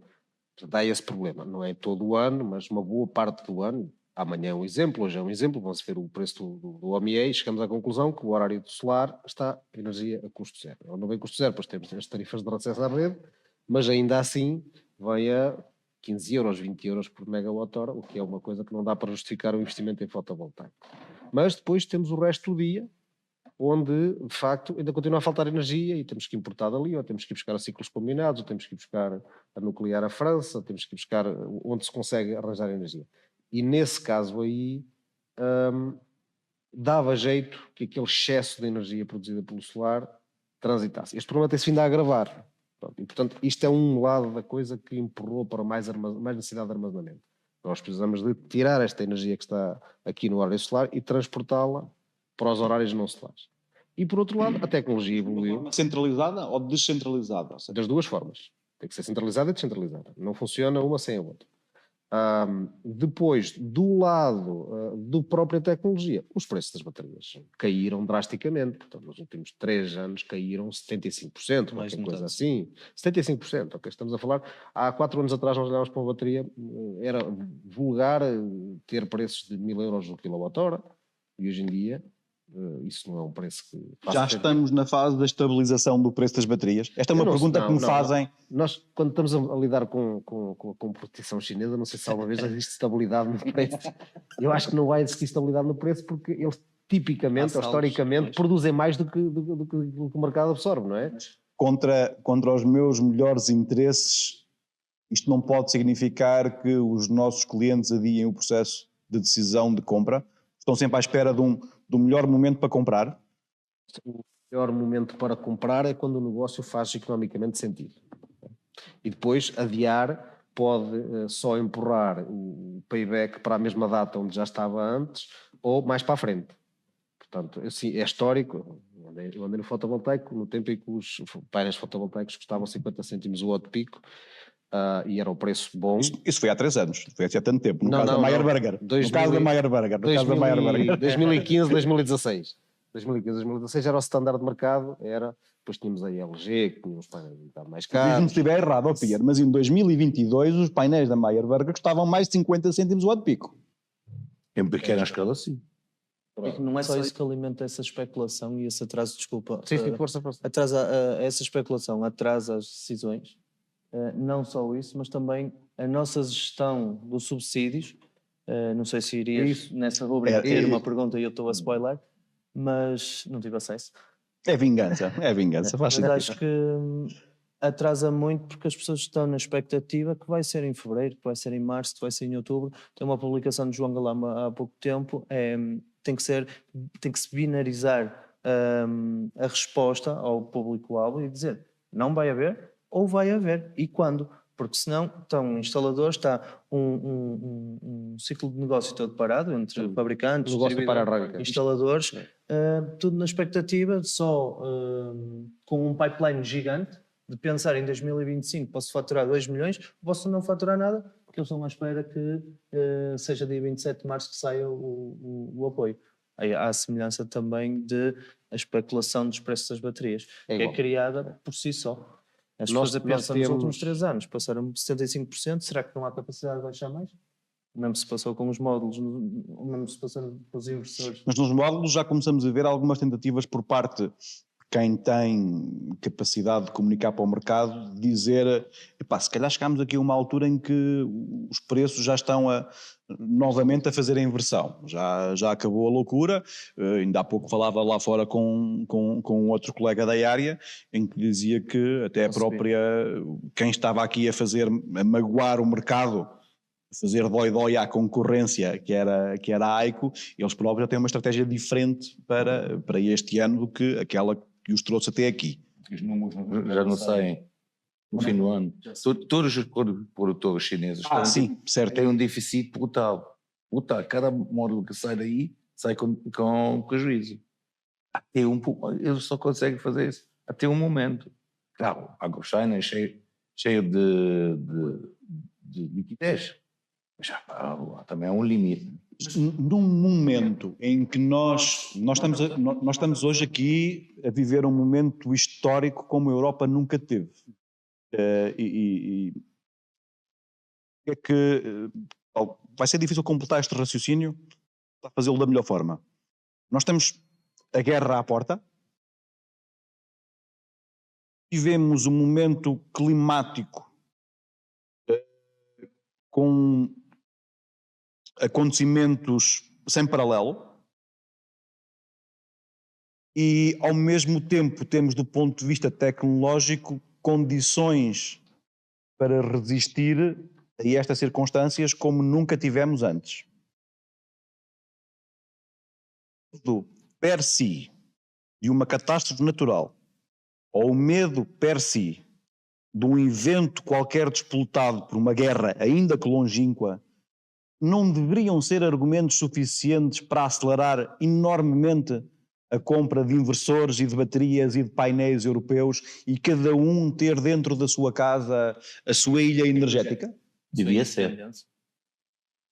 Sentem, eu não sinto ainda, Não há. não sinto a procura nestes termos. Ninguém me diz, se calhar converso com poucos malucos, eventualmente só comigo ao espelho, mas ninguém me diz ainda que a motivação principal para a compra de um sistema off-grid é medo ou independência ou resiliência ou querer estar seguro, proteger a ele e a família. Não, o motivo ainda continua a ser o racional económico. Mas nós, desculpa Filipe, só para estender um bocadinho mais o raciocínio, nós vimos nas últimas 2 semanas alguns líderes e alguns opinion makers na área europeia, na área política europeia, exatamente. Uma mochila de 72 horas. Mas nós temos tecnologia hoje para fazermos das nossas casas ilhas energéticas, com eólica, com inversores, com painéis e com baterias. Porquê é que isto não está a acontecer? Eu acho o problema que as pessoas não têm noção o que pode acontecer. Hoje em dia as pessoas já não se lembram de um pagão de energia. Para eles a energia está lá e vai estar lá sempre. Não tem uma noção que amanhã 2, 3 ataques, seja real ou seja cyber-ataque, a rede elétrica nacional acabou. Fenómeno natural, eu não estou aqui, eu não quero ser alarmista e agora dizer que estou aqui com foco nas questões bélicas. Não, estamos a falar de eventos naturais, sísmicos, exatamente. Em 2018 tivemos o furacão Leslie. No Canadá agora, com a neve, tem centenas de pessoas sem energia. Deixámos ali cerca de 200 mil pessoas sem energia elétrica durante 5 dias. Aquilo varreu por redes de alta tensão e tudo. Durante 5 dias houve um pânico generalizado de corrida aos Leroy Merlins do país a comprar tudo o que era gerador. Aliás, havia bulhas, porque chegava ao caminhão com os geradores, já vinha comprador para tirar o gerador. naqueles 5 dias. Isto foram só 5 dias. Ok? Contam-se muitas histórias dessa altura e venderam-se os geradores mais baratos primeiro e depois venderam-se todos. Mais baratos, mais caros, era o que houvesse. Em situação de necessidade, o ser humano. E essa situação da necessidade, as pode pessoas caminhar para o Walking Dead. vão ao extremo, vão ao extremo. Nós não temos, Portugal, Espanha, França, Itália, Alemanha, felizmente já não temos assim, já há quase 80 anos, não é? Não temos assim uma experiência de guerra aqui dentro de portas. A Alemanha mais próxima ali com alguns vizinhos com mudanças, e na Alemanha há mais consciência deste problema do que há aqui, mas aqui a Europa do Sul já não se lembra do que é um conflito há quase um século, não é? E portanto é uma coisa muito longínqua, não é? É como o terremoto de segundo. Sabe que um dia vai acontecer outra vez? Tão longínquo, pode não acontecer no meu tempo. Não há nenhum sentido de urgência de, a não ser que as notícias comecem, agora que depende da narrativa, a ser a comunicação social começa a insistir muito no assunto, dispara à procura de off-grids, depois de independência, mas isto é um bocado o momento... Vocês todos então não deveriam estar a falar com o homem das contas poupança para ele fazer uma reportagem sobre isto? Sabes que facilitava uma imensa vida. Sabes que para nós é uma má estratégia a vender pelo medo. Pelo medo. Sempre fui defensor que não deveríamos vender pelo medo. Portanto, vamos deixar que isto nacionalmente chegue a estas conclusões, que tenham às vezes até disponibilidade económica ou financeira para fazer esse tipo de investimento, e depois acho que achamos que é um investimento que faz sentido. Depois deviam, se tiverem a oportunidade para isso, pensar em pôr ali um backup à vida, não é um backup à forma como elas, mas tem que compreender que o país tem muitas assimetrias e há pessoas que não podem, por simplesmente agora tomar essa decisão, ainda vão agora aqui dividir para o sistema oferecido, pode nunca ser preciso. E, portanto, é uma questão de prioridades, disponibilidade financeira de cada um, e por isso, ir levar as pessoas a comprar isso por medo, é uma coisa que socialmente pode ser muito responsável. Eu estou só aqui, João. Acho que as pessoas tomam tudo quando sentem as coisas na pele, e que também a nova geração, à semelhança do que estavas a dizer, não temos contacto direto com uma situação catastrófica para sentir esse medo. Sabemos, alguém nos disse, lemos, mas não sentimos. Daí não haver atitude. E acredito que a população, a nível geral, eu não sei, houve aqui uma mudança muito grande no mindset de muitas pessoas. Eu acho que estão mais preocupados, não quero usar uma situação pré-histórica para nos induzir, mas acho que as pessoas se envolvem com situações de muito pouco interesse. A alteração climática, eu acho que se sairmos lá fora a esta faixa etária e falarmos em verdadeiramente a consequência das alterações climáticas, acho que poucos vão saber responder mesmo numa evento... A ti não acredita? Ou negacionistas também. Há muitas teorias de redes sociais, que também é um meio de comunicação, que envenena a mente das pessoas noutra direção, dão importância a outras coisas, e do ponto de vista da autossuficiência, é cultural, ou seja, as pessoas, eu vou ganhar dinheiro com isto. E se pensarem bem, não ganham tanto dinheiro assim com a instalação da autossuficiência. Há um nicho muito curto ainda que é proativo na busca da autossuficiência, de independência de terceiros. Isso até acho que vamos voltar a ter até a própria, pelo menos dos meus avós, a nossa própria horta, para tentar criar uma autossuficiência. Eu acho que a nova geração não tem mesmo sensibilidade para as alterações climáticas. É um caso sério e às vezes brinca-se com a situação. Brinca-se, não se leva verdadeiramente a sério. Pegando em tudo aquilo que vocês disseram, e aqui em nota de encerramento, uma pergunta para todos. Nós, ao longo da nossa história, o homem, a nossa civilização foi dando saltos através de disrupções energéticas. Aconteceu várias vezes. Aconteceu com o fogo, aconteceu com o vapor, aconteceu com os combustíveis fósseis, E agora nós estamos aqui no apex da curva, não é? E estamos à beira de que revolução?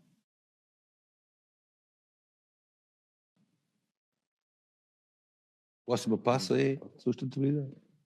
De tornar o nosso meio de viver de uma forma suja e destruída para uma forma limpa e sustentável. Eu faço mais uma pergunta.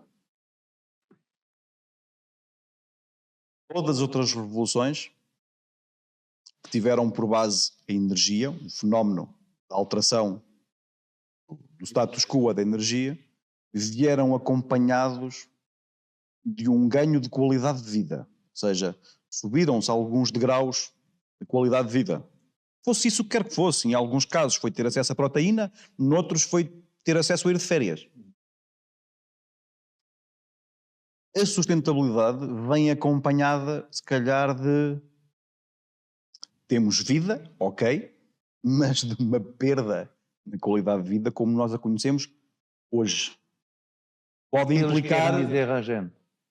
Isso que é a comunicação social da lobby quer nos dizer. Que viver sustentável e perder conforto. Isso, para mim, é completamente reto. Eu posso viver, porque o nosso crescimento económico, já falamos ontem sobre isso, o crescimento económico até hoje sempre foi quantitativo. E agora temos que mudar para para um crescimento de qualidade. Em vez de crescer em volume, em números, crescemos em qualidade. Melhor, mais limpo, mais saudável, mais perto da sociedade, mais social. Isso é a nossa revolução agora. Isso é o próximo passo. Isto é compatível... E a energia faz parte disso. Uma grande parte disso é energia.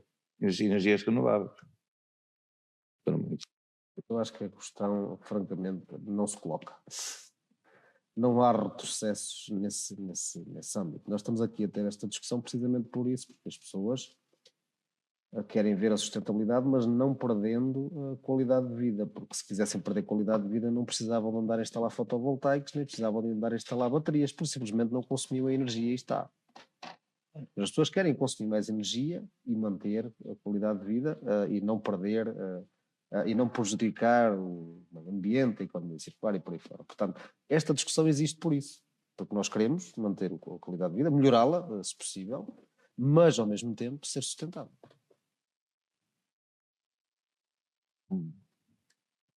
É algo um bocadinho de futurologia. Portanto, a tecnologia que realmente vai ser disruptiva e que vai mudar completamente este paradigma provavelmente ainda não foi inventada, ou ainda está a ser inventada. O que eu acredito é que as tecnologias existentes hoje, por mais avançada que surja alguma, estas tecnologias da solar, a eólica, vão manter a sua importância, não só nos sistemas que já existem, mas todos aqueles países, aquelas populações que hoje têm um acesso muito limitado à energia, a sua eletrificação vai passar por estas tecnologias mais maduras, até que cheguem aquelas que realmente fazem diferença. Fala-se em nuclear de pequena dimensão, ou fusão, portanto, ainda poderão haver muitos que nós não estamos a ver hoje. Se pensarmos, o futuro já existe. Isso não estava totalmente especificado, portanto, massificado. Portanto, as tecnologias do futuro serem massificadas, há todo um caminho que estas sociedades têm de percorrer e claramente vão se apoiar nas tecnologias que hoje existem, mas com uma aplicação saltando uma ou duas gerações. Portanto, por um lado, acredito que realmente vai aparecer aí novas fontes de energia renováveis, com rentabilidades enormes, mas que ao mesmo tempo não vão conseguir chegar a toda a gente. Portanto, acredito que há tecnologia existente hoje que vai ainda amadurecer mais e vai-se ter uma aplicação global, e outras que vão estar a surgir em que realmente vão fazer o salto, levar-nos de uma espécie uniplanetária para irmos mais além. Para isso, acredito que ainda há inovação a chegar. E provavelmente vamos precisar de inovação que chegue rapidamente a esse nível. As perspectivas a nível de sustentabilidade do planeta, o aquecimento global. Podemos chegar a um retorno. Muito bem. Eu deixava-vos espaço para vocês fazerem as vossas considerações finais, fazerem a vossa defesa da honra das vossas damas, agradecendo a todos e perguntando, não sei se temos algumas perguntas a partir das redes, presumo que não haverá nenhuma que não tenha sido já abordada até este momento. Dizer-vos que esta conversa é só o início, porque é com quem efetivamente age, e vocês estão a agir, nós estamos a agir e o mercado também está a agir. E talvez não seja, eu não podia dizer e não posso dizer contra os chineses marchar, pronto, já é uma pena, se não teria dito, mas não é contra os chineses marchar, se calhar é com os chineses e com os europeus e com os americanos e com os indianos e com os africanos, marchar em uníssono. Estamos a falar de temas que muitos são-nos muito queridos porque são as nossas profissões, são o nosso modo de vida, mas eles são de uma importância crucial para nós, humanos, em todos os aspectos da nossa vivência presente, mas acima de tudo no futuro.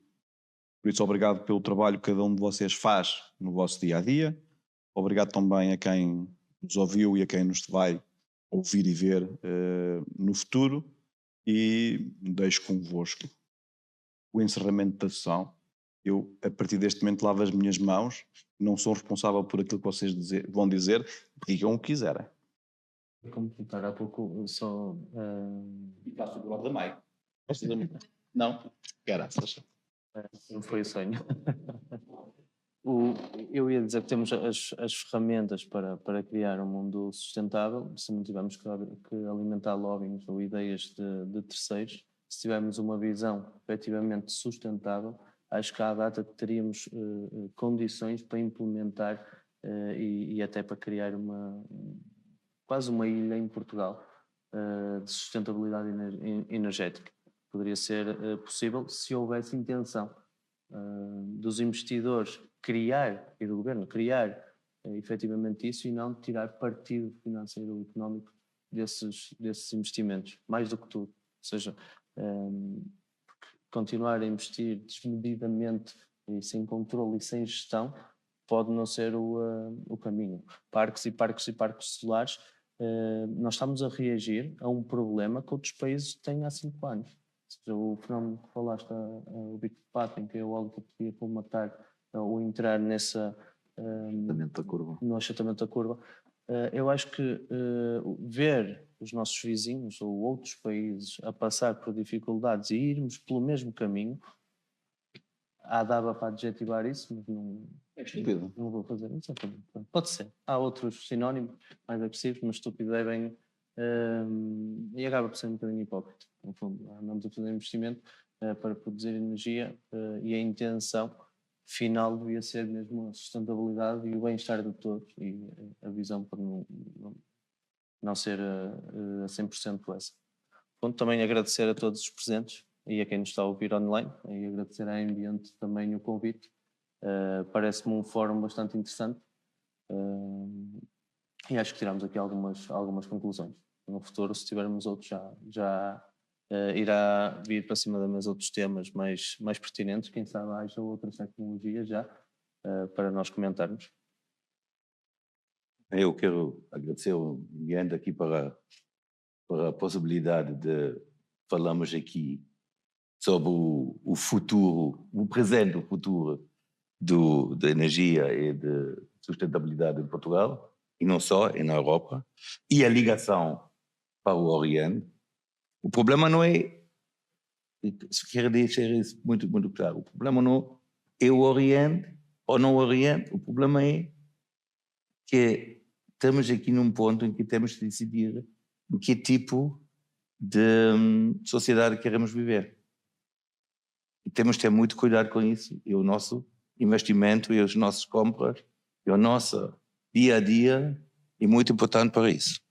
Eu acho isso, também quero ter esta dica para as pessoas que ouvem-nos neste momento. Pensa bem, pensa um pouco mais para onde vão o vosso investimento. O mais pequeno que ele seja. O mais pequeno que seja. Agradecer a todos, agradecer ao João pelo convite, agradecer a quem está lá em casa a ver isto e a perder o tempo.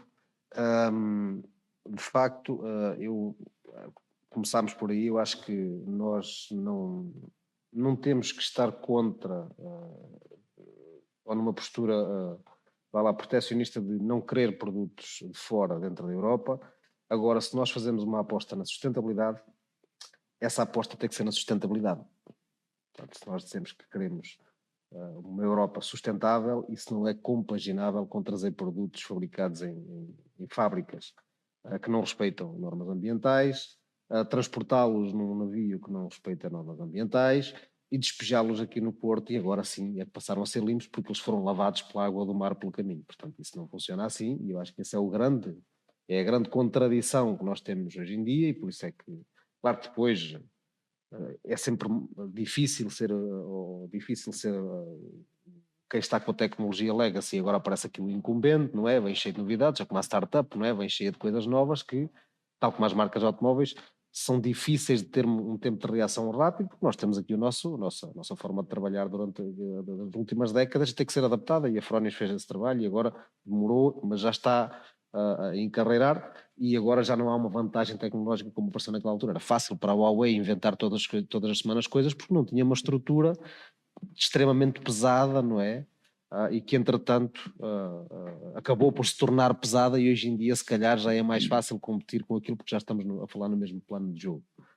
E portanto isso eu dou de barato. Eu acho que isso eu dou de barato se estivermos a falar das mesmas condições de fabrico, das mesmas condições sociais, da sustentabilidade a todos os níveis, e da sustentabilidade geopolítica ou geoestratégica, que também tem que ser levada em conta. E começámos por aí, que é a Europa, se quer, e de acordo com o Repower Europe, era essa a ideia, não é? Se quer tornar-se independente, e se não quer estar dependente dos Vladimir Putins e dos Xi Jinpings da vida, tem que repensar aqui um bocado a estratégia, especialmente no domínio dos inversores, do armazenamento também, que é, isto não pode estar dependente de entidades estrangeiras, não é? Tal como nós fizemos com as telecomunicações, em relação ao Huawei, que os corremos do 5G, nada contra, não é?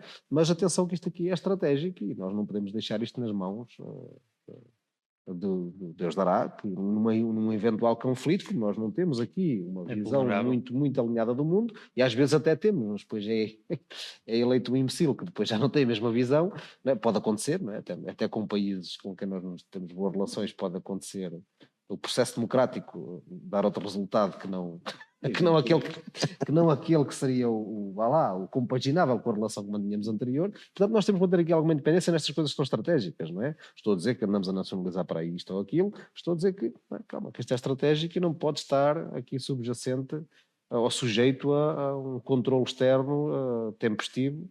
Neste caso é o que temos aqui. Também queria agradecer o convite. Esta oportunidade de partilhar aquilo que nós estamos a fazer e deixar aqui um bocadinho esta visão. Portanto, acreditamos que estamos num momento de viragem. Portanto, desde a guerra na Ucrânia, desde o Brexit, desde agora o mandato de Donald Trump. Portanto, a Europa está a ser questionada.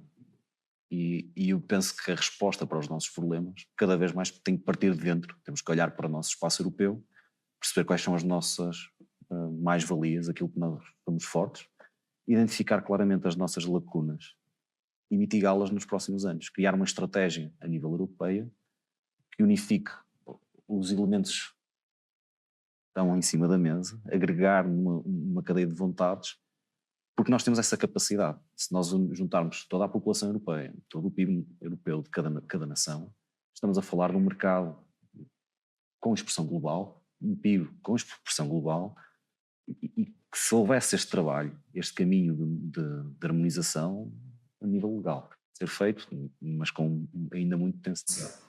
Se pensarmos que um mercado para produção e consumo interno tem potencial, tem expressão. Se conseguimos aliar isto a uma estratégia, conseguimos pôr a Europa ao nível de que aquilo que nós estamos a tentar concorrer e fugir. Portanto, por um lado, criar soberania, a nível tecnológico, a nível da energia e capacidade de não dependermos de terceiros, e ao mesmo tempo caminharmos para uma unificação que pode ter feito de muitas formas, mas uma unificação um projeto europeu, porque realmente aí dá-nos capacidade geopolítica e estratégica de negociar e de nos fazer valer a nível internacional. Portanto, pela geopolítica hoje nós temos que tomar esta decisão, há um caminho a percorrer. Por outro lado, a nível tecnológico, se realmente queremos ser independentes, temos que pôr as mãos à obra, temos que apostar na reindustrialização da Europa, temos que aproveitar todo este potencial de energia renovável que está a ser implementado e canalizá-lo para as áreas críticas, que estão a ser necessárias e vão ser necessárias nesta perspectiva de futuro que nós estamos a assistir. Muito bem. Muito obrigado, cavalheiros. Muito obrigado.